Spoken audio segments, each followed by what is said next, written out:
Hi, I'm Lee from Art of Light Images. In my previous video, What's in My Camera Bag 2020, I talked about changing camera systems from Nikon to Sony, but I didn't go into any details. The truth is, it's a bit of a wacky story. I was in love with my Nikon D500 and D850, and especially the D850. It's the camera I'd always dreamed of owning. I took it almost everywhere with me. In fact, buying the D850 pretty much made an orphan out of the D500. Had some great, though not stellar lenses, including the Sigma 24-105 f4 Art, the Nikkor 80-400, a Nifty 50 and a couple of others. I'd moved to Nikon from Canon about 16 months before getting the D850. I loved its huge files, the resolution, speed, focusing, and I especially loved the image files that camera produced. It took some practice for me to get sharp shots at lower shutter speeds due to the high resolution, but it was a brilliant camera and I loved it. So here's the thing, I started to get chest pains, mild at first, little twinges. Over a few months the twinges became aches, pressing pains, breathlessness and fatigue. I went to the English Lake District for a few days to take some landscape shots, and while the scenery was gorgeous, I was plagued with chest pain. I'd get out of the car, emerge into a beautiful location, grab my camera, set up, and then the pain would come. I'd be scared it would cause me to mess up my shot, and then I'd retreat back to the car. It seemed as though the pain came when I got excited about getting the shot, excited about stumbling upon a great location. Picking up my camera also seemed to cause this pain. It was like a curse had been put on me, preventing me from taking images.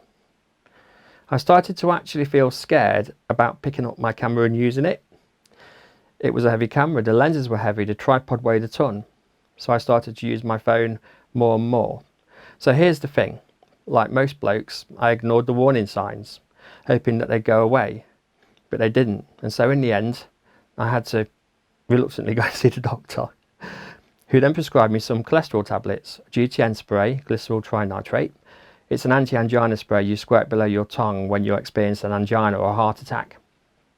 The doctor put me on a waiting list for a cardiac exercise test. I couldn't believe it. I don't smoke, I hardly drink, I've tried to be healthy, it's just not fair, damn it.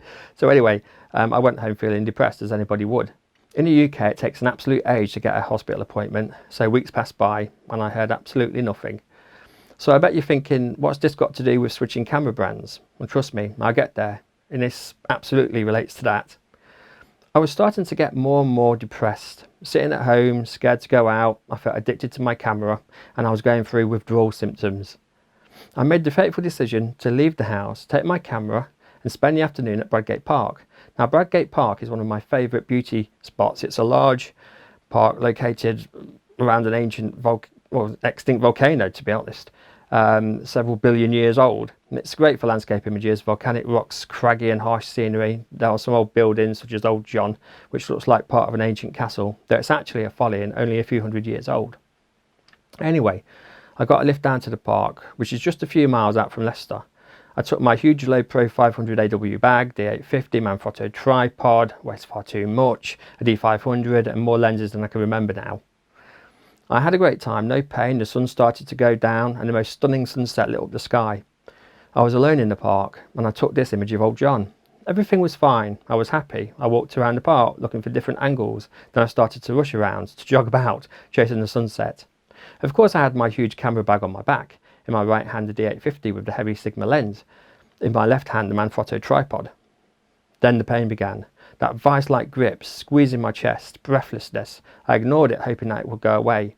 The sunset looked perfect behind Old John. I just had to get the shot. I just had to. I walked up the side of the steep hill, which Old John sits atop of. Actually, this hill is the side of the extinct volcano. The pain got worse as I walked further up. I dropped my camera bag onto the ground. It hurt far too much. I dropped my tripod. Now all I had was my camera, and this gave me some relief. I continued up the hill towards Old John, like a madman. No, I was a madman. In retrospect, I can see this was really stupid of me. I mean, really, really stupid. And I bet you're thinking that as well. I kept focusing on getting the shot, and here it is. Okay, so I got the shot, but now I felt really ill. So I started back down, but couldn't. I had no breath. I could hardly breathe. I half fell onto a large rock and grabbed out my mobile. No signal at all. Terror. I felt total terror. I looked around, but there was no one to be seen, just a slowly darkening wilderness. I thought I was going to die out there, that some old bloke in the morning would be walking his dog and come across my corpse.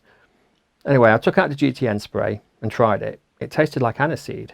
Anyway, this medication drops your blood pressure as it opens up blood vessels, taking a load off of your heart, hopefully avoiding a heart attack or taking away the symptoms of angina. The GTN spray made me feel dizzy. It also gave me a headache. Anyway, I'd arranged for my dad to pick me up from the park before I'd left home. I knew that he'd be on the way and would arrive soon. I just had to cross the half-mile distance to the car park, which felt like an eternity. The pain started to subside. I ambled over to my camera bag and tripod. Yeah, I should have left them, but I just couldn't.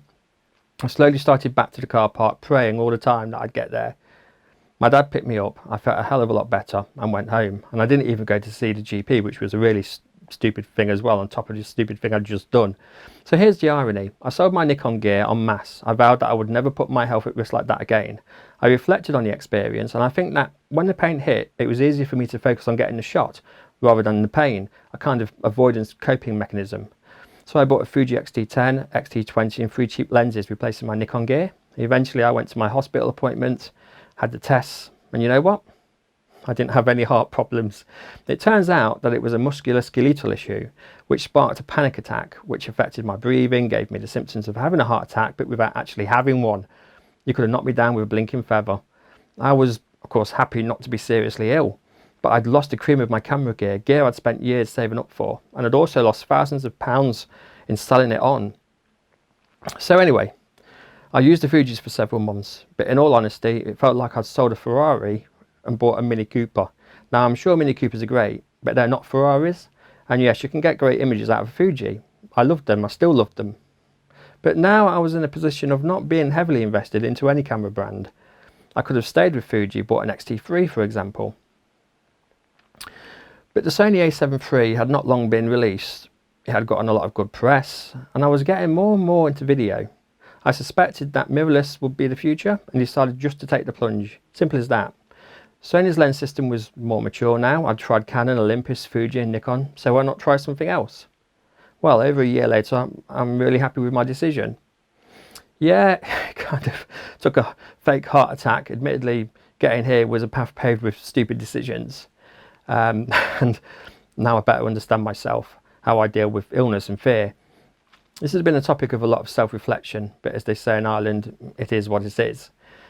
So if you decide to change camera brands in the future, then I hope that your path over to the dark side is a lot less challenging than mine was. Anyway, check out my other video, What's in My Camera Bag 2020. It'd be great if you'd subscribe, leave a like if you can bear to like this video, and I'll see you soon.